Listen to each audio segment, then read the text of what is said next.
Hello! Les fruits de l'esprit, Corinthiens 2, 5, 22, 23. C'est lire mon petit post-it. Ah bah du coup voilà. Et après je parlerai de Daniel. Il est incroyable. Il est incroyable. Alors, faut que je mette un petit... si je vais oublier. C'était quoi ici? Ah oui, les Ézéchiel, mais ça c'est Ali, je l'ai parlé. Donc c'est bon. Hop. Corinthiens 2, 5, 22, 23. Je l'ai dit tout à l'heure, j'ai dit mais attends, il y en a deux des Corinthiens. J'étais en train de parler en même temps, j'ai pas vu. Il me fait tourner. Mais c'est tout le temps. Quand je dois pas voir un truc, je verrai pas. Parce que j'étais en train, soi-disant, de les faire dans l'ordre, mais j'ai pas vu. J'ai pas vu. C'était fait exprès. Ça y est, là, je viens. Ah non, c'est parce que j'ai pas compris. Première épître aux Corinthiens, mais je vois écrit un chapitre 3, mais c'est pas le troisième, que je connais pas bien. J'ai cru que j'avais déjà passé le 2, enfin bref. Deuxième épître, et non, j'ai pas lu. Si, je l'ai lu.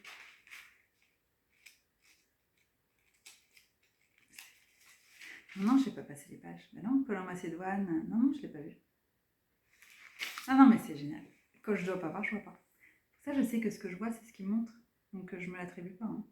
Alors, Corinthiens 2, on y est. 5, oui. 22. Il y a écrit 15, c'est ça. Page d'après. 22, 23. Il n'y en a pas.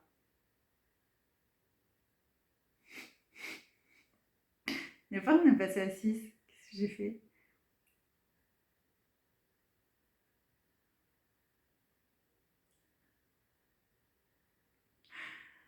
C'est quoi C'est que c'est pas ça. C'est pas. Justement, je viens de voir un 3 là. Ça doit être un Corinthien et j'ai pas écrit ce que j'avais pas compris. Donc ça doit être ça. C'est pour ça que j'ai le 3 en énorme là. C'est pour me montrer Corinthien que c'est en fait. Ça doit être ça. Hein. 5. Donc ça doit être avant les charismes. Donc regardez. Le bonheur dans les assemblées. Ouais, le bonheur dans les pensées aussi serait pas mal. Les idoles. Corinthiens 2, 5. C'est ça. Non, le 2 il est au niveau du 7. 4 la fin. Bah alors c'est. Regardez. 6, 5. Justine, ça peut être ça. 22. C'est ça, c'est que je me suis ratée sur mon petit post-it. Qu'est-ce que j'ai fait?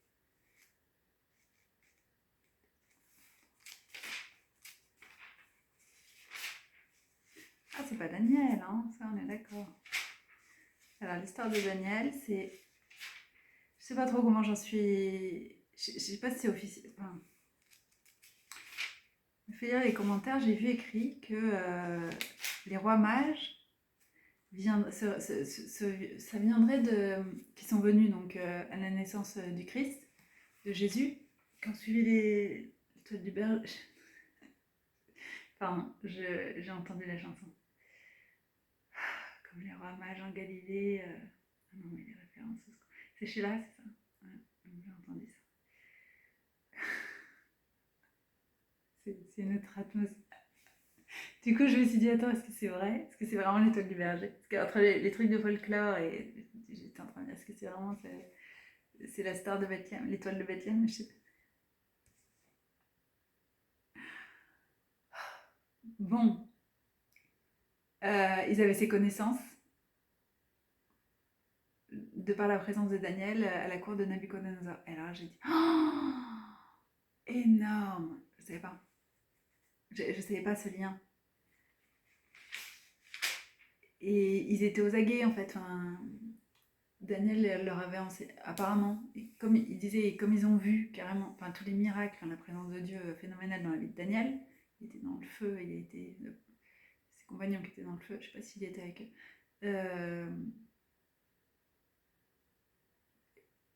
Je pense que dans ma version écrite, c'est que c'était l'ange du Seigneur qui était au milieu d'eux. Il y en a d'autres qui disent que c'était le Seigneur. Voilà. Donc je veux pas dire des trucs. De toute façon, que ce soit l'ange du Seigneur ou le Seigneur, les anges du Seigneur sont envoyés par le Seigneur. Ils répondent au Seigneur. Donc, de toute façon, c'est le Seigneur. Que ce soit en direct ou c'est ce que je veux dire. Ça vient de toute façon de lui, c'est sa volonté et tout ça. Donc, mais Donc, il y avait cet épisode-là, j'étais dans le feu, tranquille, pas une apparence de je suis passée dans le feu, même pas d'odeur, de brûler, donc voilà. Et Daniel, il était dans la fosse oignon. Hein. Voilà. C'est aussi tranquille. Et le roi était tellement. Il a été manipulé en fait. Il a dû, selon les lois, ses propres lois, il devait le faire. Et il n'a pas voulu. Enfin, oui, c'est ça, c'est une forme de jeûne. Il a refusé de s'alimenter ce soir-là et tout ça, et il attendait avec anxiété le matin, disant j'espère que ton Dieu t'a sauvé, quoi. Et oui, oui, c'est bon. Daniel, oui, tranquille, voilà. Dans la fosse oignon, quoi. Et donc les gens ont vu ça à la cour de Babylone, et ils disaient que ça avait fortement impacté les esprits. Dans les commentaires, il y a plusieurs personnes qui disaient ça. J'ai dit, ah oui, j'ai jamais pensé en fait à l'impact. Déjà, il a des prophéties incroyables, des visions, et voilà. Le contenu du livre de Daniel, aujourd'hui, a une valeur phénoménale, et les gens le reprennent beaucoup, et il y a beaucoup d'enseignements. Mais je ne savais pas qu'il y avait eu aussi cette... donc les wise men, Ouais, je suis en train de penser à la différence de traduction roi mage et homme sage. Il n'y a pas de notion de king. Il disait que cette tradition des wise men remontait donc à Daniel. Ou en tout cas, avait été fortement impactée, parce que bon, il y a quand même des érudits à la cour, hommes de science.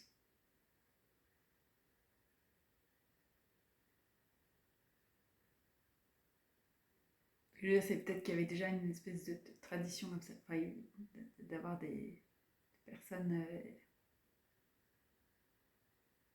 qui étaient déjà dans ce domaine-là, mais Daniel a fortement marqué et impacté. Il y a eu un avant un après, ça a découlé, et donc ils étaient initiés aux connaissances judaïques, quoi. Ce serait ça en fait, aux prophéties sur le Messie.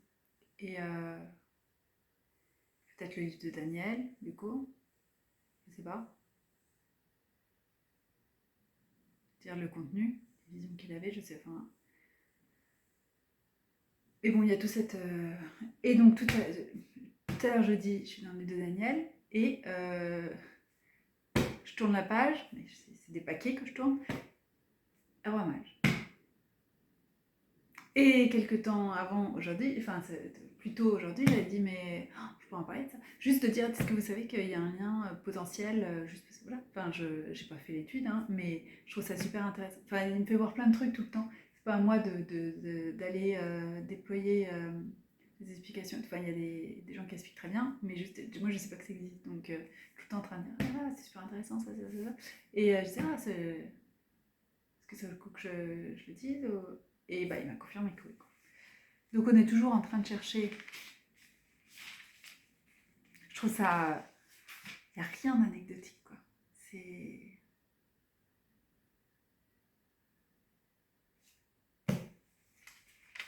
Daniel, il avait le don d'interpréter les songes. C'est pas donné à tout le monde, ça non plus. Voilà, il y en a qui n'ont pas le parler en langue, mais qui savent hyper bien maîtriser le domaine des rêves. Donc c'est pas là pour rabaisser les autres avec nos dons, en fait. Enfin, quand vous avez... des dons, c'est pas pour dire, ah, si t'as pas ça, c'est que... Non. C'est pas édifiant. C'est censé édifier. Preuve par les faits. Puis que Galate.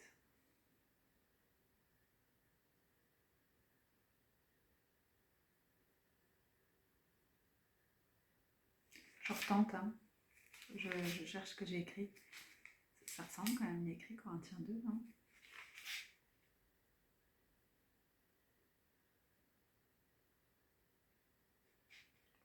Ça va changer. Je vais retourner chercher. Ça va être rapide, hein. Bon, au moins j'ai fait Explication sur Daniel et les rois mages, les hommes sages.